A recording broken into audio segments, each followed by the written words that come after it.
কিছু লোক তো আছে বিদেশি এনজিও নামে এ দেশে বিদেশের পয়সা লালিত পালিত হয়ে আমাদের এই ইন্ডাস্ট্রিকে ধ্বংস করার জন্য নানা রকমের ষড়যন্ত্র করছে। এটা অস্বীকার করার কোনো উপায় নেই, কারণ এটা পত্রপত্রিকা আসছে, গোয়েন্দা সংস্থার রিপোর্টে আছে, সরকারের কাছে আছে, সরকারি ব্যাপারে অনেক পদক্ষেপ নিয়েছে। আপনারা কি দেখেন নাই, মিডিয়া কি দেখেন নাই যে বাংলাদেশে বেশ কিছু এনজিও বিদেশের পয়সায় বাংলাদেশে লালিত পালিত হয়ে এদেশের ইন্ডাস্ট্রিকে ধ্বংস করার জন্য নানা রকমের ষড়যন্ত্র পরিকল্পনা ইতিপূর্বে করেছে। সরকারের গোয়েন্দা সংস্থার কাছেও সেটা আছে, আপনাদের মিডিয়াতেও সেটা আসছে। সুতরাং না না, আমি তো এনজিওর কথা বলছি না, আমি তোমাদের কথা বলছি। বেশ কিছু রেসপন্সিবল ট্রেড ইউনিয়নও কিন্তু বাংলাদেশে আছে, ট্রেড ইউনিয়ন নেতা আছে, লাইক লিমা, আরো অনেকে আছে, যে এরকম যারা রেসপন্সিবল প্র্যাকটিস এখানে করেছে, এখনো করছে, যার কারণে তাদের সাথে আমরা একসাথে বসে কিন্তু কাজ করছি।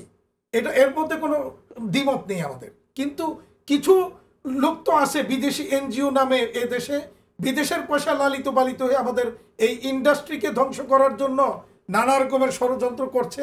এটা অস্বীকার করার কোনো উপায় নেই, কারণ এটা পত্রপত্রিকা আসছে, গোয়েন্দা সংস্থার রিপোর্টে আছে, সরকারের কাছে আছে, সরকারি ব্যাপারে অনেক পদক্ষেপ নিয়েছে। আমি আবারও সর্বশেষ বলতে চাই, এই 3টা পয়েন্টে আমাদের চরম আপত্তি, এবং এগুলি সংশোধন না হওয়া পর্যন্ত আমি বিনীত অনুরোধ করব সরকারের কাছে যে আমাদের 1 বছর সময় দেন, 1 বছরের মধ্যে আমাদের ইন্ডাস্ট্রি আমরা সব বন্ধ করে দেওয়া তালা চাবি সরকারের কাছে দিব, সরকার আবার ইন্ডাস্ট্রিও চালাক, দেশও চালাবে। আমরা এই শ্রম আইন নিয়ে আমরা ইন্ডাস্ট্রি চালাইতে পারবো না।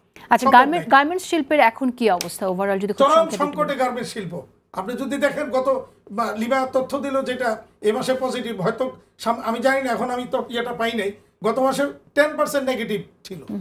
1% নেগেটিভ হলেই মানে পরিস্থিতি ভয়াবহ আকার ধারণ করে। সে 10% নেগেটিভে কি পরিস্থিতি এটা সহজেই অনুমান করতে পারে। আরেকটা যেটা আমি ওই দিন লুৎফি সিদ্দিকী সাহেবও বলেছিলাম, যে অন্তত 80% ফ্যাক্টরি আমাদের লসে রান করতেছে। এটা আমি যে কোনো বাংলাদেশের মানে শ্রেষ্ঠ অডিট ফার্মকে আহ্বান জানাবো, অডিট করুক, আমরা অ্যাকাউন্টস ওপেন করে দিব। 80% ফ্যাক্টরি লসে রান করতেছে, কারণ বর্তমানে আমাদের অর্ডার কম, আমরা 30 to 40% লেস ক্যাপাসিটিতে আমরা রান করতেছি।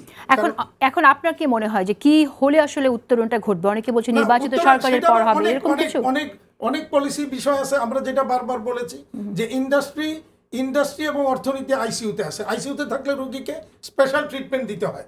বাংলাদেশ ব্যাংকের কাছে আমাদের সেই অনুরোধ ছিল, কিন্তু বাংলাদেশ ব্যাংক সেই স্পেশাল ট্রিটমেন্ট না দিয়া বাংলাদেশ ব্যাংক ওয়ার্ল্ডের বেস্ট প্র্যাকটিস করার জন্য নানা রকমের পলিসি দিচ্ছে।